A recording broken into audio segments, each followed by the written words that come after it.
Hey, what's up, you guys? Today we continue my conversation with my dear friend Da Li, tech entrepreneur, on his experiences in building business in China, his other investment ventures, and now on Amazon. Hope you enjoy. For Diatech, how did you, so I get that. So you mentioned there were your four people.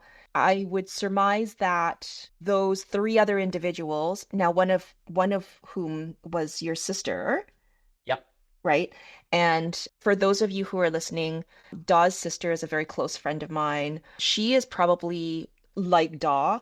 I mean, it runs in the family, one of the most successful entrepreneurs that I've ever known in my life. She and I share a special relationship where we actually meet each other randomly in various different places of the world. I've heard those stories. Yes.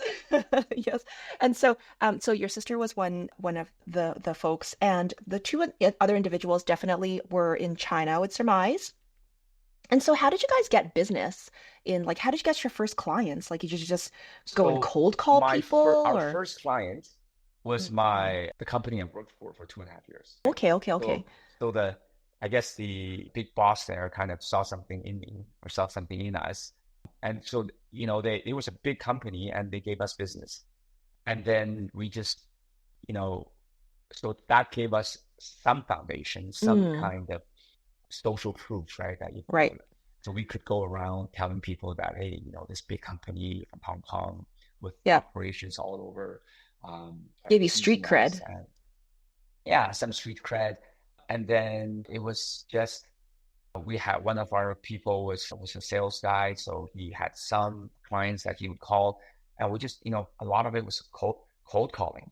We just cold called. This is back in the 2004, before social media, before any of those things, right? Cold calling. Sure. And then you develop relationships based on some successful companies. And then then it just starts to snowball. And like I said, back then, we were not venture funded. So we had to bootstrap it. We had to grow it organically. So you get clients, you make some money, you put it into R&D, you hire a couple more people, and so we grew it really organically for a long time. So would you, that's amazing. Cold calling is it's not joyful. It's very No, scary and very yeah, laborious. yeah, yeah. And so would you say that starting a business in China, do you think that I mean, it did start from China, like you didn't bring it to China. It started in China. What was your initial, like, how much does it cost to start a business in China? So again, this is 20 years ago. It Yes, was, it's going to be different, like in yeah, so today's. the cost structure, right? So Mm, 20 years mm, ago, it was possible to do what we did. You know, Cost of labor was not so high, right? right, So you could hire people. So your money really stretched, right? right. Office space was not that high. So for an IT company, labor is a big thing, right? Do you think it's high Uh, now? so this, Sorry? Do you think it's high now? Like I still Oh feel yeah, like it's really it's skyrocketed, no less. yeah. So right now, for if you wanted to start a business in IT, for example, I Mm, don't think it's possible to bootstrap. It's not possible to feed it yourself and then just wait for revenue to grow and then use the revenue or use your gross profit to grow the company. It's just not possible now, especially in really? Beijing, in large cities. So what we Oh, did back then was possible because cost structure allowed it. Now you really have to be venture backed, and it's now also the whole industry is so consolidated amongst a few big players, and that there's space for small startups, at least in IT, and is very, very difficult. really? Why is that? Well, I can give you an example, like a fresh grad coming out of university 20 years ago, you're paying them equivalent of $500 and $600 a month.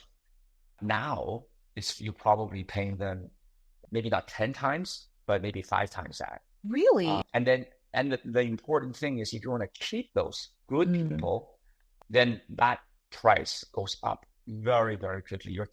So back then, if you're paying people $2,000 a month, you could keep them. Now you need to pay them double, triple that because of competition from larger IT Mm, companies, because everybody's, sucking up the talent, and also just the cost of living, right? Cost of living right. in China has skyrocketed. So these people, they need to be paid higher wages. And all of these things are possible if you are venture funded, right? If you have, if you have a few $1 million in the war chest, yeah, you can give it a go. But if you're trying to do this organically Mm. by, before you get, you need to have some kind of a product, and that all costs money, right? And right now it's not possible to do what we did before. Right, right. And that okay, so that makes sense. So that I mean, you chose to exit though. You sold the company, right? Yeah. Right. So you chose to exit and then to come back home if I mean, Mhm. home is North America for Yeah. you and then that's when you started your current product We company. started it right before COVID.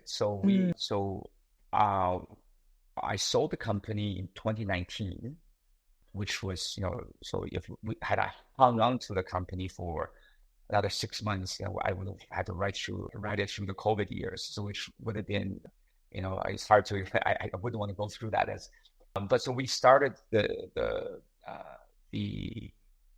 bamboo products in 2019. And so we operated over the COVID years in China, and then we came back a couple years ago. So right. we was both in China and in Canada. Gotcha, gotcha, gotcha. Is it hard to sell a company in China? Like I have no concept of even what I mean, takes to it really depends on how you do it. There's all kinds of ways, and I mean, it's not easy. You say I chose to exit. Well, it's probably a little bit both. The market tells you that it's a good how time. long you can keep it for, and I Yep. probably hung on to it for a little too long. I definitely did hang on to it for a bit too long. But you at some point you say, hey, based on what we have, based on who we are, what's the future, right? And Mm, it's a writing on the wall. And so there's always a shelf life for products, right. always a shelf life for companies. And I think sometimes you have to be realistic about where you are. So, the exit wasn't like, in the beginning, we're gonna go public on NASDAQ and all that. It wasn't like that. But looking back, well, it's definitely a great decision for myself and for my family, and just I think for everybody involved that we exited when we did. Wow. So is this company still like is your company still or I guess I mean is it still in operation as it Yeah, stands or so did it we amalgamate yeah, with so the product mm, itself is still being used and it's being mm, maintained by a lot of our former clients. But the it's kind of integrated into other ecosystems right. now. Right, Yeah. right, right, right. That is fascinating. Like just the fact that, you started this amazing business in a foreign country. I mean, even though you're born in China, but you grew up Mhm. here, Yeah. right? And so you're very much, Canadian and then to have to go back to the the motherland, if you will, Yeah. and right? And you're not necessarily as familiar with the culture and anything like that's a huge achievement in itself. And then to exit the company, and then come back, like that's amazing. Like I'm just amazed at your journey in like an accomplishment in this Thank you. But I area. think a lot of it is also, it's just, I think from some perspectives, Mm, it is a success story, and definitely, the experiences I've accumulated, it's really, it's so invaluable, right? And I think a lot of my experience has been defined also by just um, mistakes and failure. And I don't think, I mean, I don't want to dwell on them, but I think it's, I definitely recognize like, what the experience is shaped by both quote unquote success and definitely mistakes and failures you make. And sometimes the failures are probably more instructive and more of a learning experience hmm than Than the the successes. success. Yeah. Right, right. It hurts. It hurts a little bit more. I think, It doesn't feel as yeah, and I good. think, over time, I think in the beginning, when you're younger and you view failure or mistakes in a very negative way. Mm, And I think as you get more experience, and now sometimes I think we need to embrace those mistakes and embrace those failures, and instead of letting it hurt, it's you see it as just part of the journey, right? mhm, And it makes you like I think stronger, and it makes you actually a better person. Like I think a lot of times we become better human beings. You mhm. have more empathy for after you failed. I think you can't have empathy for other people or for other situations If it's if just, you just yeah, if you just wrote success after success. mm, 100%. So in that way, I think it's instructive, right? It's it's an asset to have. 100%, 100%. What are some of the lessons that you brought over from Diatech into your current business? Mm. A lot. I think, I mean, just to name a few, I think maybe it's part of the, this whole idea of embracing your mistakes.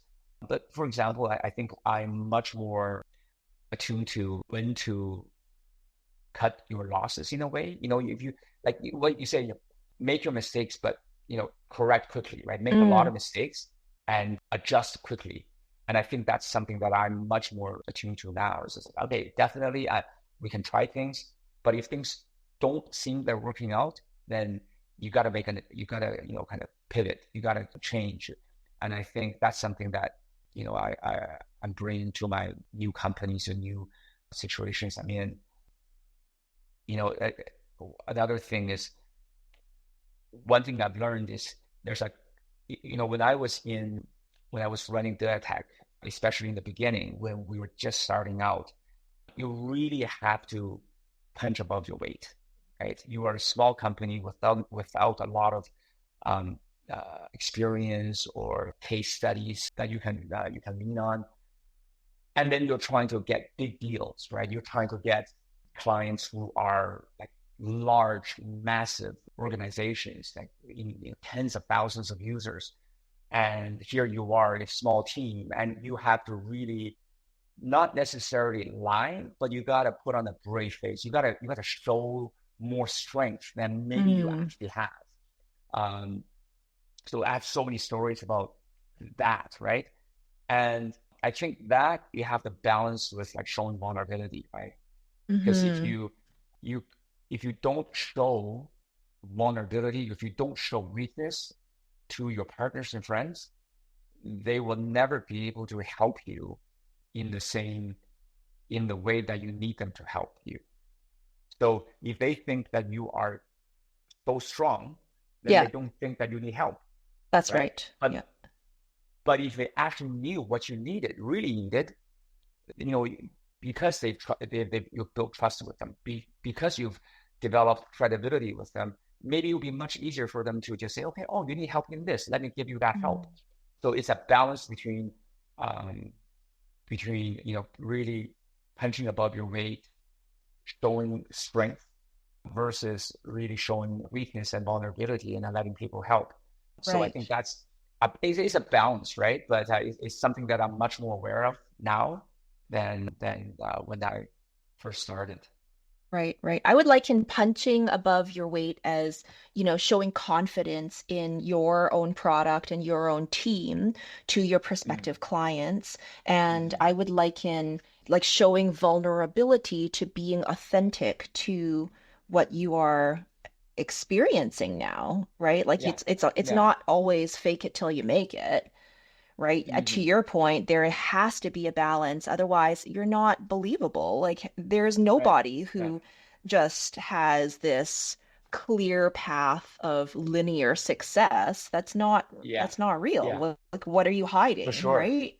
For sure. Yeah, for sure. And it's something that you have to really hold on and be aware of yourself, because I think a lot of people in the industry that in the business world, um, Mhm.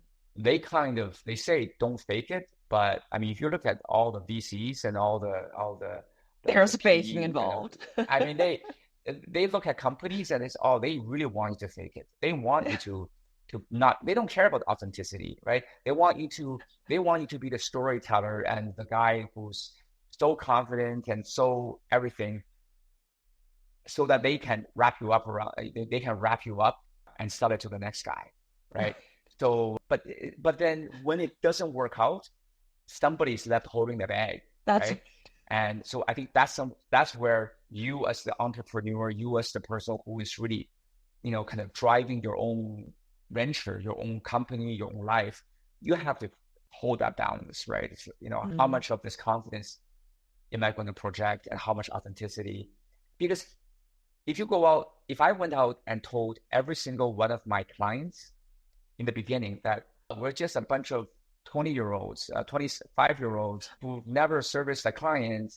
Yeah, you can't do that. Right? Invest in right, us. You can't take a chance on us. Completely authentic, right? That was the truth. But then you can't show that. You can't tell them that. You got to tell them, we're excited. We have all this industry experience, and we have this amazing product.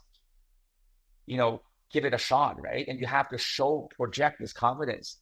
So it's, you really have to balance it out. It's not but it's not like a math formula, right? And right. You have to figure out that balance yourself, and that will change over time too. 100%. I completely agree. Before we and I want to be respectful of your time, but there's two individuals I'm really, really excited to ask you about, and it was on your profile. The one was I believe it's a Saudi Arabian prince. Yeah, Saudi prince. Yeah. Okay, yeah. So what? Yeah. Long story short, so part of when these high dignitaries, VIP people come to China, or that whenever they go anywhere, they look for the most qualified, the best people to kind of help them understand where they're going, where they are. And so just through some contacts, I was basically hired as a guide for a day. And they need people who won't, who can talk to high profile people without being too nervous or not. And they want to be able to have somebody who can have real conversations with these kind of people. So I was brought in, and it's really an eye-opening experience. Both with there was a few, but with the prince, tell the story that gets off the plane, obviously 747, and there's a fleet of maybe 15 Mercedes S-Class and a big bus coach waiting on the tarmac. So then he and his entourage would come off the plane, and everybody was expecting them to go on, each of them go into the Mercedes S-Classes, and then the bus would be used for their luggage. And then the prince got off, and he says, "I want to ride on the bus." So because the bus was, who knows why, but he rode on the bus, and so none of the entourage dared to go on in the Mercedes sedans. So for the whole day, we're riding around Beijing. About 30 people were on this bus, and the Mercedes Benzes were holding the luggage, and we had, military police, one in the front, one in the back of the motorcade throughout Beijing. And the bus driver was like, "I've never had the luxury of being in the front of the line." So yeah, it was great. Very the prince, very, very intelligent, knows a lot about history, and really has, these people, they obviously they're rich, they have money, but I think a lot of them are very curious. I think that's one of the things I learned. Very curious about wherever they are, and they have a lot of experience. So very interesting conversations. Yeah. Interesting. How did you okay, so you had mentioned through contacts, but what exactly does that mean without divulging too much? Yeah. So when I first went to China, I volunteered. So there were some organizations that did seminars on Chinese culture, right? So we have these university professors who would give seminars on Chinese architecture, very, very interesting, very, you know, experts in their fields giving very interesting lectures about Chinese architecture, history, bureaucracy, all kinds of really, really interesting things. And in some of the conversations we've had about, yin and yang, and, the martial, the scholarly sides of Chinese philosophy. Right. So all kinds of seminars like this in Chinese. And I volunteered to be a translator. So I would translate for the professors from Chinese into English. So then that kind of caught the eye of some of these people who were kind of the arrangers for like these VIPs. And then so they approached me to see if I wanted to be basically a tour guide for them. And I said, I can. I have a company to run. I have a company to run. And then they said, how about, with really high dignitaries? So I said, so then, when you have an opportunity to spend time with these kind of people, right? Then I said, sure, I can do it for these kind of people. So they call me or send me an email saying, this is who's coming. Are you interested? And so one is people that I find very interesting. Then I'll say, well, I can do this one. So that's how I got involved. And I think when you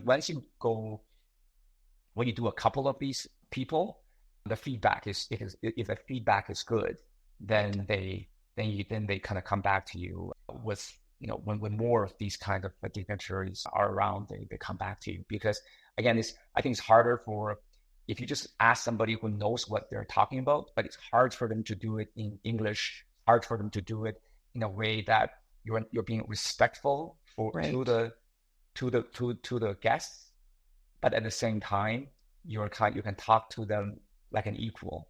And I think that's a fresh way I think that's something that's not easy to find. No, I would agree. I would agree. In the industry. As you need to have that confidence and to converse with somebody who's had like such a worldly, breadth of experience, right?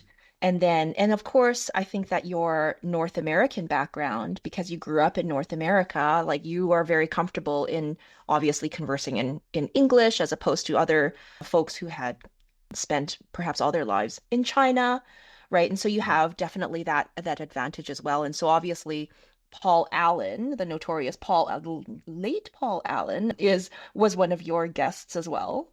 Yeah. I think part of it is, this was, I did it for interest, so I had my own company that I was running. I wasn't really part of the entourage. And so I think that also helps, because the people, when you kind of spend time around these people, there's always an entourage, right? And, some of the people who, when you talk to the people around these high net worth individuals, it's like a court, right? So there's a lot of politicking, attention, people wanting attention from the boss, and it's very interesting to observe that. But since I was not interested in being part of that, I think it also helps too. That you're just somebody, you're not trying to suck up because you don't need anything. Yeah, right? Yeah. And to be fair, right, to all the people around them, it's really, if you are around somebody like Paul Allen, if you're around somebody like Elon Musk, it's very, very difficult not to be wowed. Yeah, of course. To be starstruck, kind of stuck around that star power, that or that just that wealth and power, right? If one small quick conversation, and Paul Allen could say, well, come to France with me on my plane, and we can talk about this tomorrow, because he's not going to wait around. You don't need to wait around. He's not going to wait around for you, right? He has time tomorrow. He wants to have a conversation with you, but his plane's going to France tomorrow. Yeah. Then he'll ask you to get on the plane. Yeah. And is he going to take you back? Like you have to buy your own plane ticket back, or what? Well, I mean, you figure that it doesn't matter, right? You'll figure it out. Yeah, you'll figure that out, and you're going to go. And if one conversation doesn't go right, then you're not going to be on that plane the next time, right? So I think it's it's very, very difficult for people like that to have other people who can challenge them in a real way. It's just human nature is such that it's hard to over time to still keep people who will disagree with you close to you. Especially when you're of a person with such power and wealth, right? You're 100%, often right? surrounded by people who just want to appease to you, right? Like a Because appeasing you hmm has all the right incentives for people for That's them, right. Yeah, but challenging you holds way too much risk, right. Oh right? Because yeah, every yeah, time for you sure. challenge, there's somebody else who will appease. And if it's human beings, you always want people to tell you that To you're let, right, you're yes, smart, you're exactly. beautiful, right? And not, man, have you thought about the consequences of you're being a bit dickish, you're being a Yeah. bit, Stop being a dick. this is the wrong, you're being stubborn, this is wrong. And then there's always somebody behind you who will say, actually, you're right. It's just that we just need to tweak it a little bit this way, right? Mm. It's always easier to listen to the positive voices around you. So over time, you're left with people on the plane, people who will be yes people, yes men and women, right? Yeah, yeah, for So sure. and I saw that firsthand. And not saying that those people on the plane aren't smart. They're smart. They are educated. They are loyal. It's just that, it's harder to find the people who will really, really challenge you. Who will stand up to that, right? So did you actually go on a plane to France with them? No. Oh, okay. But Gotcha, there was a gotcha. lot of examples of that. Yeah. I see, I see. Yeah. So, okay, so coming back full circle to Kingsway Global, your bamboo product company, how can we find you? How do we find your products online? Are you building, is the brand actually Kingsway Global, is it another brand that you're building, Yeah. So the company is Kingsway Global, and we're running on a brand right now called Kunaboo, Kunaboo. right? So you can, if you go on Amazon, you go on Walmart, you can find our products, and we have a beautiful online store with a whole line of products. So, great for Christmas gifts, great for Father's Day gifts. Yeah, so welcome anyone to come and check it out. Indeed, indeed. Kunaboo. So this you created this brand, right? Yes. Yeah. And what is We own the brand, we own the trademark. What's the meaning? what's the story behind Kunaboo? It was, I think, kuna in Latin means gathering or some kind of like gathering or, family gathering kind of meaning. And we added the boo because a lot of our product are bamboo products, Or right? So, bamboo, yeah, right? yeah, That's so eloquent. It's like when you use these products, you are essentially it's got like this family feel or this gathering yeah, feel to it. yeah. Excellent. And that's what just, you know, when we get together, right? We want there to be these beautiful products that speak to us, speak to our values, speak to the way we want our home and our community to be. So that's kind of what we're looking to build. 100%. And of course, the charcuterie board is very indicative of a gathering. Like you don't go and have a Yeah, charcuterie board all by your lonesome. It's always like for a yeah, yeah, party or like when you have guests over, a gathering. I love yeah. it. That's brilliant. That is brilliant. So thank you so much, Daw. I really, really enjoyed our conversation. As I mentioned, you are a wealth of experience in entrepreneurship and information and just people in general. You have so much people experience. I think that I really enjoyed our chat. Thank you so much. And so if you were to, and we'll put this in the show notes and we'll put this on the YouTube description, your Amazon store, Kunaboo by Kingsway Yep. Global. And any final words or wisdom for our listeners? No, I think it's, like I said, I think with entrepreneurship, based on my experience, there's no set formula. But the one thing that I would say is one of the greatest things about being an entrepreneur is agency, is Mm, that everything you do, you are responsible and you can't blame anyone else.